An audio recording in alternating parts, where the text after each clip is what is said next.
എന്തായാലും ഈ തെരഞ്ഞെടുപ്പ് ജനങ്ങൾ കൃത്യമായിട്ടുള്ള തീരുമാനത്തോട് വോട്ട് ചെയ്യുന്ന ഒരു ഇലക്ഷനായിരിക്കും.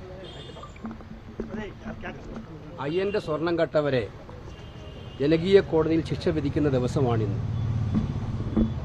അവരെ നീതിന്യായ കോടതിയിലും അതുപോലെ തന്നെ അന്വേഷണ പരിധിയിലും ഒക്കെ തന്നെ രക്ഷപ്പെടുത്താൻ ശ്രമം നടത്തി.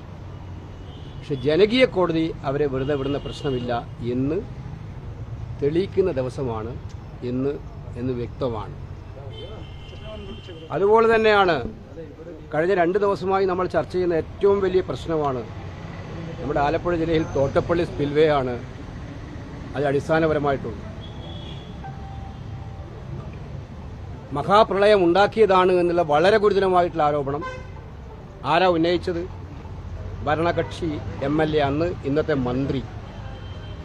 ആ പ്രളയം ഉണ്ടാക്കിയത് മനഃപൂർവ്വമായിരുന്നു എന്ന് തെളിയിക്കുന്ന വളരെ കൃത്യമായിട്ടുള്ള ഓഡിയോ ക്ലിപ്പിംഗ് ഉണ്ടായി. മുഖ്യമന്ത്രി ഇന്നലെയും മിനിഞ്ഞാന്നും ഇന്നും പറഞ്ഞിട്ട് ഒരു മറുപടി പോലും അതിന് പറയുന്നില്ല. പ്രളയം വിഷയമല്ലേ? ഈ പ്രളയം ഉണ്ടാക്കിയതാണ് എന്ന് പറയുന്നത് 400-ലധികം പേരുടെ ജീവൻ ഒടുക്കിയിട്ടുള്ള ആയിരക്കണക്കിന് കോടി രൂപയുടെ നഷ്ടമുണ്ടാക്കിയിട്ടുള്ള ഈ മഹാപ്രളയം, ദുരിതം തീർത്ത മഹാപ്രളയം നിങ്ങളുടെ ഉണ്ടാക്കിയതാണ് എന്ന് പറഞ്ഞാൽ അതിന് മറുപടി പറയണ്ടേ? തെറ്റായ ആരോപണമാണെങ്കിൽ ആദ്യം പറഞ്ഞു അത് വ്യാജ ഓഡിയോ ക്ലിപ്പിംഗ് ആണ്, AI നിർമ്മിതമാണെന്ന്. എന്നിട്ടെന്താ കേസ് കൊടുക്കാത്തത്? അങ്ങനെ പറയാൻ പറ്റുമോ? ഒരു മന്ത്രിക്കെതിരെ അങ്ങനെ ആരെങ്കിലും വ്യാജ ഓഡിയോ ക്ലിപ്പിംഗ് ഇറക്കിയാൽ അതിന് കേസ് കൊടുക്കണ്ടേ? ഗവൺമെന്റ് നിങ്ങളാണല്ലോ ഭരണ സംവിധാനം. ഇപ്പോൾ എന്തുകൊണ്ട് പോലീസ് കേസെടുത്ത് ആളെ അറസ്റ്റ് ചെയ്യുന്നില്ല അങ്ങനെ വ്യാജമാണെങ്കിൽ? അപ്പോൾ വ്യക്തമാണ് വ്യാജമല്ല.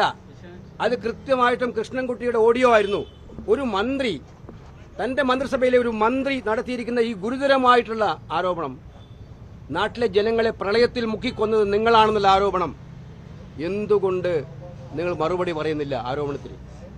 ഇത് കേരള ജനത ഇന്ന് വിധി എഴുതുമ്പോൾ ആലോചിക്കുമെന്നുള്ള കാര്യത്തിൽ സംശയം വേണ്ട. നമ്മൾ മനസ്സിലാക്കേണ്ടത് ഇത് കൃത്യമായിട്ടുള്ള ജനവിധിയായിരിക്കും കേരളത്തിൽ ഉണ്ടാകാൻ വേണ്ടി പോകുന്നത്. ആ വിധി ഒരു കാര്യം മാത്രം,